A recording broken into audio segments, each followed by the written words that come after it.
ಕತ್ತಲ್ ಕೋಣೆ ಇದ್ದಾನಂತ ಯಾರು ಕೇಳ್ತಿಲ್ವಲ್ಲೋ?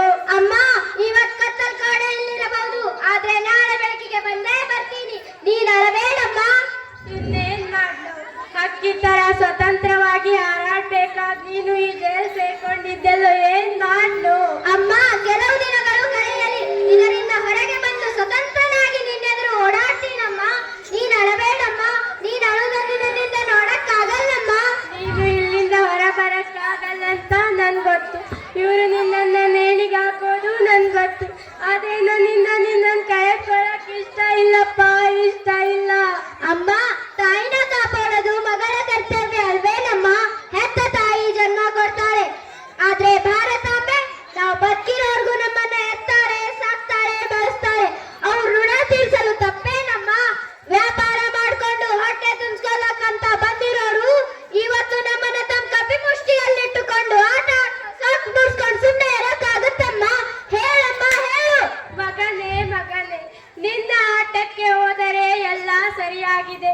ಆದ್ರೆ ಇಷ್ಟು ಚಿಕ್ಕ ವಯಸ್ಸಿಗೆ ಇದೆಲ್ಲ ಬೇಡಪ್ಪ. ಬಾಳಿ ಬದುಕಬೇಕಾಗಿರುವ ನೀನು ನನ್ನ ಕಣ್ಮುಂದೆ ನಿನ್ನ ನೇಣಿಗೆ ನೋಡಕ್ಕಾಗುತ್ತಾ ಹೇಳು? ಅಮ್ಮ, ಎಲ್ರೂ ತಮ್ಮ ಜೀವನನೇ ಮುಖ್ಯ ಅಂತ ನೋಡಿದ್ರೆ ಅದು ಸ್ವಾರ್ಥ ಅಲ್ವೇನಮ್ಮ? ಹಂಗ್ ಮಾಡಿದ್ರೆ ನಮ್ಮ ಭಾರತಾಂಬೆಗೆ ಕಾಪಾಡೋರು ಯಾರು? ನಮಗೆ ಸ್ವಾತಂತ್ರ್ಯ ದೊರೆಯುವುದು ಯಾವಾಗ? ಆದ್ರೆ ಇವರು ನಿನ್ನನ್ನ ನೇಣಿಗೆ ಹಾಕಿದಾರಲ್ಲ ಕಂದ. ಅಮ್ಮ, ಇವತ್ ನಿನ್ ಮಗ ಭಗತ್ ಸಿಂಗ್ ಸಾಯಬಹುದು, ಆದ್ರೆ ಭಾರತಾಂಬೆ ಮಡಿಲಲ್ಲಿ ಸಾವಿರಾರು ಭಗತ್ ಸಿಂಗರಿದ್ದಾರೆ. ಅದ್ರಲ್ಲಿ ನಿನ್ ಮಗ ಭಗತ್ ಸಿಂಗ್ ಇದ್ದಾನಮ್ಮ.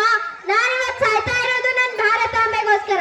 ಆ ಬ್ರಿಟಿಷರ ಎದುರುಗಡೆ ನೇಣು ಹಾಕಿಕೊಳ್ಳಬೇಕೆಂದು ಬಯಸುತ್ತೀಯಮ್ಮ? ಅಯ್ಯೋ ದೇವರೇ, ನನ್ನನ್ನು ಎಂತ ಗತಿಗೆ ತಂದು ಬಿಟ್ಟೆ. ಬದುಕಿದರೆ ಅವರ ಕಾಲಾಳಾಗಿ ಅವರಿಗೆ ಶರಣಾಗಿ ಬದುಕಬೇಕು, ಇಲ್ಲ ವೀರನಾಗಿ ಸಾಯಬೇಕು. ಇದನ್ನೆಲ್ಲ ನೋಡುವ ಬದಲು ನಾನೇ ಸತ್ತೋಗುವ ದೇವಾಸಿ, ನಾನೇ ಸತ್ತೋಗುವ ದೇವಾಸಿ. ಅಮ್ಮ, ಹಾಗೆ ಹೇಳಬೇಡ. ಇವತ್ ನಿನ್ ಮಗ ಭಗತ್ ಸಿಂಗ್ ಸಾಯಬಹುದು, ಆದ್ರೆ ನಿನ್ನ ಆದರ್ಶಗಳು ಸಾಯಲ್ಲ.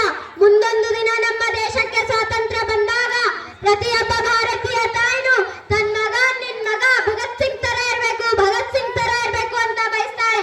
ಸಾವು ಜಯ ಸತ್ಯ ಆದರ್ಶಕ್ಕಲ್ಲ. ನಮ್ಮ ಆದರ್ಶಗಳು ಏಕೆ ಜೀವಂತವಾಗಿರುತ್ತವೋ ಅಲ್ಲಿವರೆಗೂ ಜೀವಂತವಾಗಿರುತ್ತೇವೆ. ಇನ್ಕ್ಲಾಬ್ ಜಿಂದಾಬಾದ್. ನಿನ್ನಂತ ಮಗನ್ ಪಡೆಯೋಕೆ ನಾನು ಅದೆಷ್ಟು ಪುಣ್ಯ ಮಾಡಿದೀನು. ಎಲ್ರು ತನ್ನ ಮನೆ ಸಂಸಾರ ಅಂತ ಹೋರಾಡಿದ್ರೆ ನೀನು ಈ ದೇಶನೇ ನನ್ ಮನೆ, ಇಲ್ಲಿರೋರೆಲ್ರು ನನ್ ಕುಟುಂಬದವರು ಅಂತ ಹೋರಾಡ್ತಿದ್ಯಲ್ಲೋ, ಇದಷ್ಟೇ ಸಾಕು, ಇನ್ನೇನು ಬೇಡ. ನಾನಿನ್ನು ಅಳುವುದಿಲ್ಲ, ಇಲ್ಲ ನಾನಿನ್ನು ಅಳುವುದಿಲ್ಲ. ಅಮ್ಮ, ಮುಂದಿನ ಜನ್ಮ ಅಂತಿದ್ರೆ ಈ ಮಣ್ಣಲ್ಲಿ ಹುಟ್ಟಿ ನಿನ್ನ ಮಗನಾಗಿ ನಿನ್ನ ಋಣ ತೀರಿಸ್ತೀನಮ್ಮ. ಈ ಜನ್ಮದಲ್ಲಿ ನನ್ನನ್ನು ಕ್ಷಮಿಸಿ ಬಿಡು. ಅಯ್ಯೋ ಭಗತ್, ನಿನ್ನನ್ನು ಬಲ್ಲೆಗಿರಿಸುತ್ತಿರುವುದು ನಾನಲ್ಲ ಇವತ್ತು. ಸಂತೋಷ ಸಾಹೇಬ್ರೆ, ಸಂತೋಷ. ನಿಮ್ಮಂತಹ ಬೀದಿ ನಾಯಿಗಳ ಕುನ್ನಿಯಾಗಿ ಸಾಯೋದಕ್ಕಿಂತ ನನ್ನ ಭಾರತಾಂಬೆಗೋಸ್ಕರ, ಅವರ ಸ್ವಾತಂತ್ರ್ಯಕ್ಕೋಸ್ಕರ ಸಾಯುವುದೇ ಒಳ್ಳೆಯದು. ಸಂತೋಷ ಪಡುತ್ತಿದ್ದೀಯಾ? ಯೋಚನೆ ಮಾಡಿ ನೋಡು. ನಿನಗೂ ಬಾಳೆ ಬದುಕಬೇಕಾದ ವಯಸ್ಸು, ಸಾಯೋ ವಯಸ್ಸು ಅಲ್ಲ. ನಿನ್ನದು ಕನಸು ಕಾಣುವ ವಯಸ್ಸು, ಹಾಗೂ ಆ ಕನಸನ್ನು ನನಸು ಮಾಡುವ ವಯಸ್ಸು. ಆದರೆ ಇಲ್ಲಿ ನೀನು ಸಾಯಲು ಋಣಿಯಾಗಿದ್ದೀಯಾ? ಸಾಹೇಬ್ರೆ, ನಾನ್ ಚಿಕ್ಕ ವಯಸ್ಸಿನಿಂದ ಒಂದು ಕನಸು ಕಂಡಿದ್ದೇನೆ. ಏನು ಗೊತ್ತಾ? ನಮ್ ಭಾರತಾಂಬೆನ ನಿಮ್ ಕಪಿ ಮುಷ್ಟಿಯಿಂದ ಬಿಡಿಸ್ಕೊಳ್ಳೋದು. ಆದ್ರೆ ಅದು ನನ್ನಿಂದ ಆಗ್ತಾ ಇಲ್ವೇ? ಆದ್ರೂ ನಂಗ್ ಬೇಜಾರಿಲ್ಲ. ಒಬ್ಬ ಭಗತ್ ಸಿಂಗ್ ಸತ್ತರೇನಾಯ್ತು? ಭಾರತಾಂಬೆ ಮಡಿಲಲ್ಲಿ ಸಾವಿರಾರು ಭಗತ್ ಸಿಂಗರಿದ್ದಾರೆ. ಅವರು ನಮ್ಮ ಸ್ವಾತಂತ್ರ್ಯ ಸಂಗ್ರಾಮ ತರುತ್ತಾರೆ. ಈ ಮಣ್ಣಿಗೋಸ್ಕರ ನಿನ್ನ ಪ್ರಾಣನ ಬಿಡ್ತೀಯಾ? ನಿಮಗೆ ಬರೀ ಮಣ್ಣು ಅಷ್ಟೇ, ಆದರೆ ಇದು ಜಲಿಯನ್ ತಾವಾಗ್ಯ ಮಣ್ಣು. ಇದರಲ್ಲಿ ನೂರಾರು ಸ್ವತಂತ್ರಗಾರರ ರಕ್ತ ಇದೆ, ಅವರ ಉಸಿರಿದೆ. ನನ್ನ ಉಸಿರು ನಿಲ್ಲಲು ನಾನು ಹೋರಾಡುತ್ತೇನೆ. ನೀನ್ ಸಾಯುವಾಗಲೇ ಸ್ವಾತಂತ್ರ್ಯ ಗಿತಂತ್ರ ಎಲ್ಲ ಆಗುತ್ತಾ? ನೋಡು ಭಗತ್, ನಾನು ಒಂದು ಮಾತು ಹೇಳ್ತೀನಿ ಕೇಳು. ನಿನ್ನದು ಇನ್ನೂ ಚಿಕ್ಕ ವಯಸ್ಸು. ಈ ವಯಸ್ಸಿನಲ್ಲಿ ಇರಬೇಕಾಗಿದೆ ನೀನು.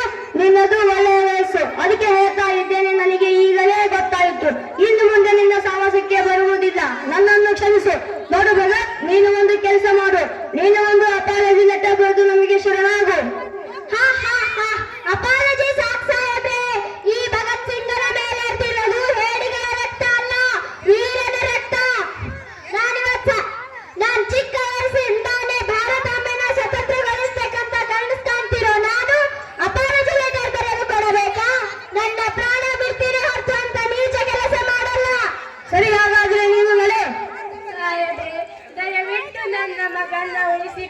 ಸಾಹೇಬ್ರೆ ಉಳಿಸಿಕೊಡಿ.